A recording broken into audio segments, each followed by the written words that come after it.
Star उत्सव पर देखिए आपके चहेते शोज अब से डीडी फ्री डिश पर।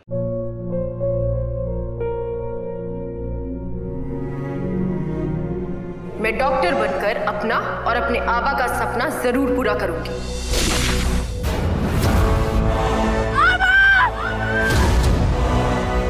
वादा करो मेरी बेटी सही की जिम्मेदारी निभाओगे। मुझे नहीं करनी है शादी। मेरा रिश्ता सिर्फ मेरे सपनों से है। तुम भी मुझसे कोई उम्मीद मत रखना। मेरी जिंदगी में कोई और है, जिंदगी में कोई और है। क्या एक अनचाहे रिश्ते में गुम हो जाएंगे साई के सपने? गुम है किसी के प्यार में 1 अप्रैल से शाम 7 बजे स्टार उत्सव पर।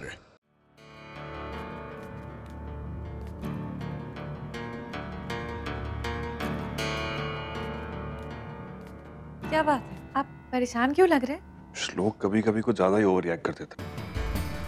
अरे आस्था ने एक नॉर्मल सी तो बात कही थी और वो उसे इस तरह नाराज नहीं होना चाहिए। भरत, भाऊजी ने जो किया ना सही किया। ये मामूली बात कैसे हो सकती है? आस्था का कदम इस घर के खिलाफ उठ रहा था, तो ये मामूली बात कैसे हुई? सोशल तुम भी...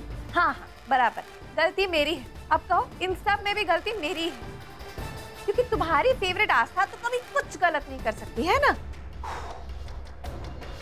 You know what, सोशल, मुझे तुमसे सिर्फ एक ही बात कहनी है। तो मुझे माफ कर दो प्लीज। मुझसे बहुत बड़ी गलती हो गई कि मैंने सोचा कि मैं तुमसे एक बात शेयर कर सकता हूं, but thank you for proving me wrong yet again. You are absolutely right. Aastha गलत, सिर्फ तुम हो जो हमेशा सही होती हो। थैंक गॉड, पहली बार तुमने अपनी गलती तो एक्सेप्ट की।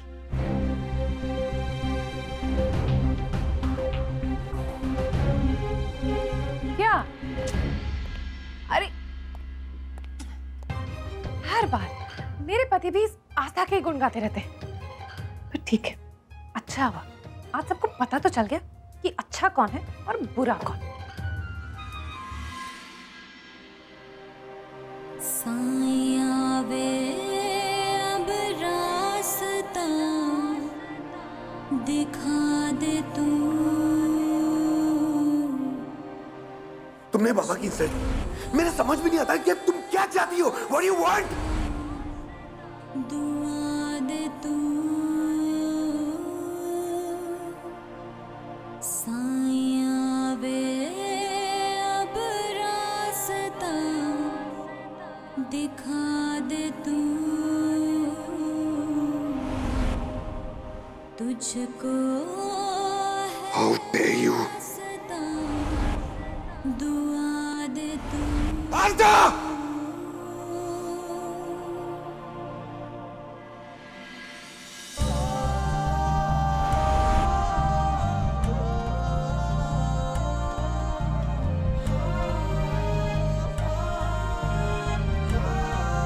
वहीनी, आई आप यहाँ क्यों आई? मुझे बुला लिया था, कुछ काम था क्या? वहीनी, मैं आ जाती।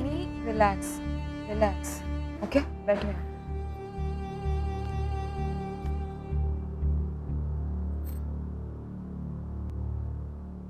वहीनी, बाबा आश्रम की जमीन वापस लाने की कोशिश कर रहे थे ना, तो तुम्हें इन सब में पढ़ने की क्या जरूरत थी? और तुम श्लोक भाई से बाबा के बारे में क्या बात कर रही थी? तुम दोनों की आवाज बाहर तक आ रही थी।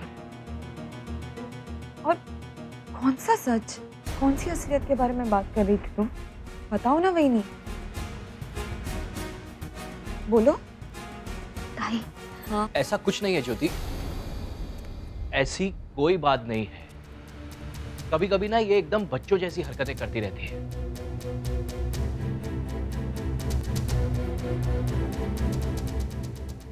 क्या है कि दोनों गुस्से में थे, तो पता नहीं छोटी सी बात को कहां से कहां ले गए। अब 2 बर्तन आपस में टकराएंगे तो आवाज तो होगी ही ना।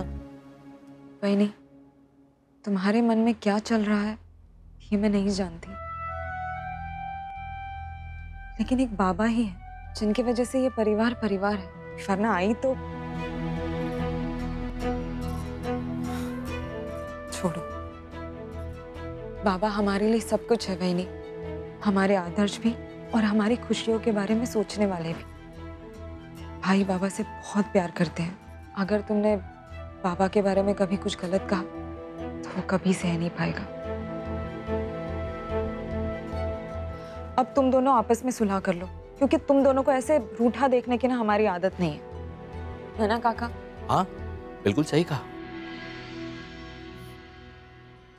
ज्योति पहले से ही इतनी कठिन परिस्थितियों का सामना कर रही है और ऐसे में उसे दादा का असली चेहरा दिखाना सही नहीं होगा। मैं उसे और बिखरते हुए नहीं देख पाऊंगा। चलिए, मैं आपको आपके कमरे तक छोड़ देती हूँ। नहीं आस्था, तुम बैठो, ज्योति को मैं छोड़ाता हूं। संभल के।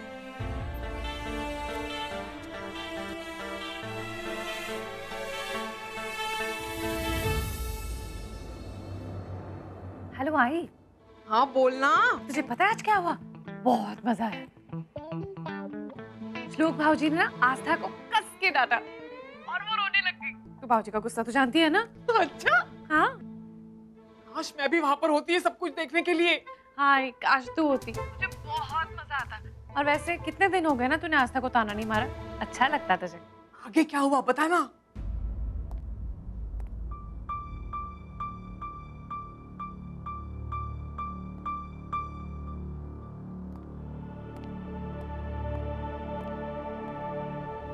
मेरा मूड नहीं था। एकदम तेरे टाइप की बनाई है, स्ट्रॉन्ग और गरम। ले ले। मैंने कहा ना दादा, मेरा मूड नहीं है।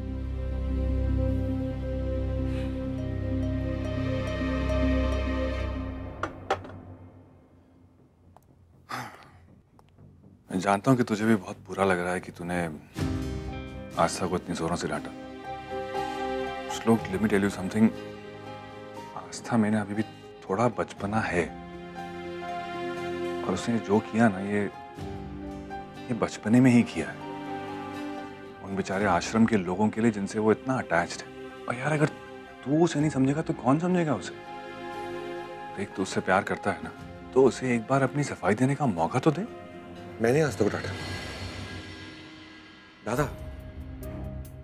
अच्छा ठीक है, मैं मानता हूं कि मुझे उसे ऐसे नहीं डांटना चाहिए, लेकिन बात जब बाबा पे आती है ना, मेरा गुस्से पे कंट्रोल नहीं रहता।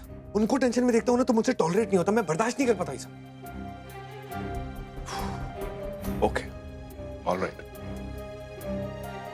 But let me tell you one thing. तुम्हारा रिश्ता ना इस वक्त एक बहुत ही नाजुक दौर से गुजर रहा है और भाई जिससे प्यार करते हो उसे उन्हें संभालना भी तुम्हारी जिम्मेदारी होती है। Shlok, please one thing very very important. Aastha की परवरिश बहुत अलग हुई है हमसे और इस परिवार के सारे उसूलों को हमेशा फॉलो करना मुश्किल हो जाता है।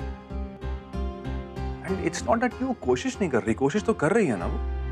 जब भी तुझे जरूरत पड़ी है वो हमेशा बिना डरे तेरे साथ आके खड़ी हुई है। देख, उसने अगर ऐसा कह दिया तो ठीक है ना, तू जानता है वो दिल की कितनी साफ है। और देख, अगर तू उसे समझाएगा ना वो तेरी बात समझ जाएगी, लेकिन तू उससे बात तो कर। एंड प्लीज ऑल्सो रियलाइज कि इस वक्त उसके दिल पे क्या बीत रही होगी। देख लो, समझदारी इसी में है कि तू इस बात को जल्दी से सुलझा ले। प्लीज दादा के बात कर उससे। दादा, मैं उससे जाके बात नहीं करूंगा जब तक वो बाबा से अपनी गलती की माफी नहीं मांग लेती। फिर वही बात, अभी मैंने सब कुछ समझाया तुझे, लेकिन तू फिर जिद पे अटका हुआ है। श्लोक, ये जो जिद होती है ना, यही एक रिश्ते को कमजोर बनाती है। Please understand. प्लीज जा और जाके उससे बात कर।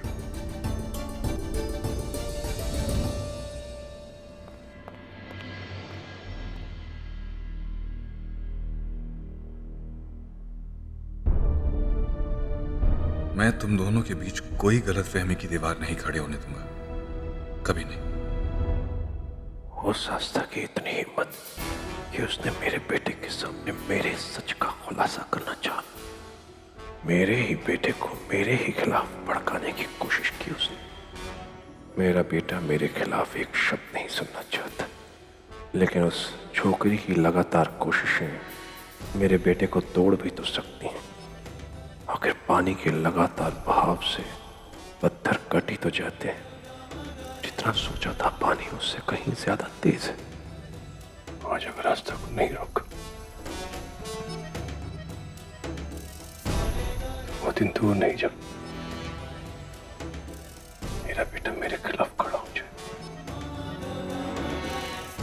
आज की बात से भले ही दिन का बार भी श्लोक पर असर न पड़ा,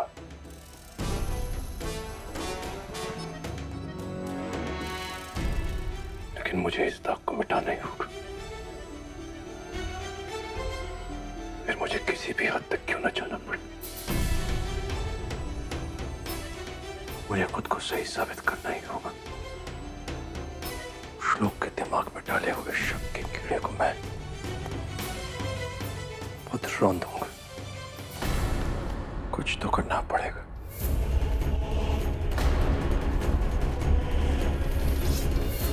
मेरे को तो बहुत डर लगता है। पता नहीं आस्था को क्या क्या सुनना पड़ेगा। वो हमारा भला करने जाती है और खुद फंस जाती है।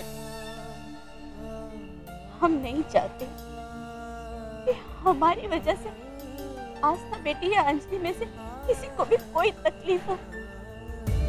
हमें यहाँ से चले जाना चाहिए। आप सही कह रही है। हम कल सुबह ही यहाँ से निकल जाएंगे ताकि हमें कोई देखे ना। हाँ, और जब तक भगवान हमारे साथ है हमें कहीं ना कहीं रहने का ठिकाना जरूर मिल जाएगा। चलो हम सब लोग अपना अपना सामान बांधते हैं। लेकिन कोई आस्था को नहीं बताएगा क्योंकि वो खुद तकलीफ में रह के हमारे लिए और खतरा मोड़ लेगी। हम बिना बताए निकल जाएंगे। हाँ हाँ हाँ बिल्कुल।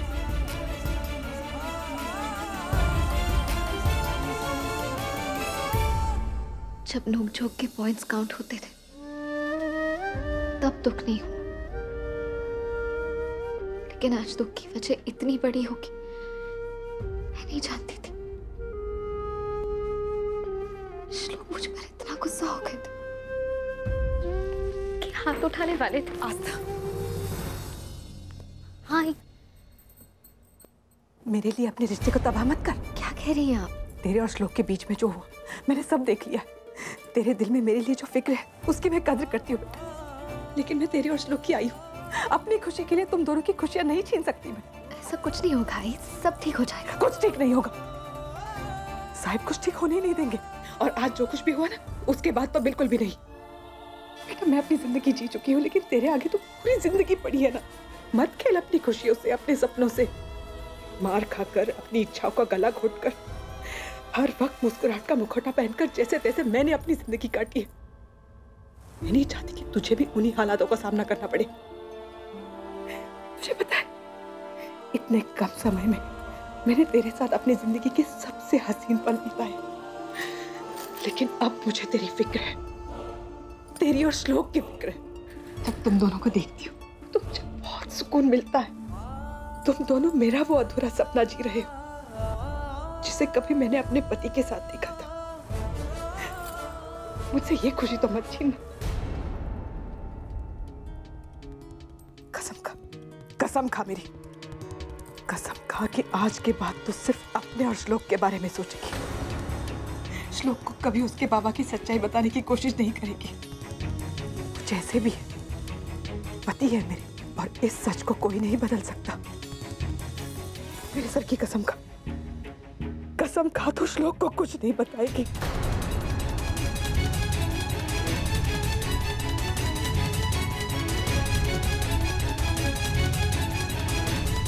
नहीं, मुझे माफ कर दीजिए आई। आप जो मांग रही वो मैं आपको नहीं दे सकती। मैं अपनी आई के बारे में नहीं सोचूं, ऐसा कैसे हो सकता है आई? बहुत बड़ी चीज मांग रही है आप मुझसे, मुझसे नहीं हो पाएगा। मैंने आपको दिल से आई माना है आई। आपको चोट पहुंचती है ना, मेरा दिल कांप उठता है। मैं ये कसम नहीं खा सकती। तू समझती क्यों नहीं है? तूने अगर मेरी बात नहीं मानी तो भी सजा मुझे ही मिलेगी। तू खुद ही सोच, तेरी खुशी से मेरी खुशी है, और अगर तेरी खुशी के रास्ते में मैं कांटा बन जाऊंगी तो ये तो गलत है ना। आस्था, तेरी हर कोशिश से मेरा दिल छुआ है, लेकिन बेटा मेरे और श्लोक के बीच के फासले इतने बढ़ चुके हैं कि 1000 कोशिश करने के बाद कभी नहीं मिट पाएंगे।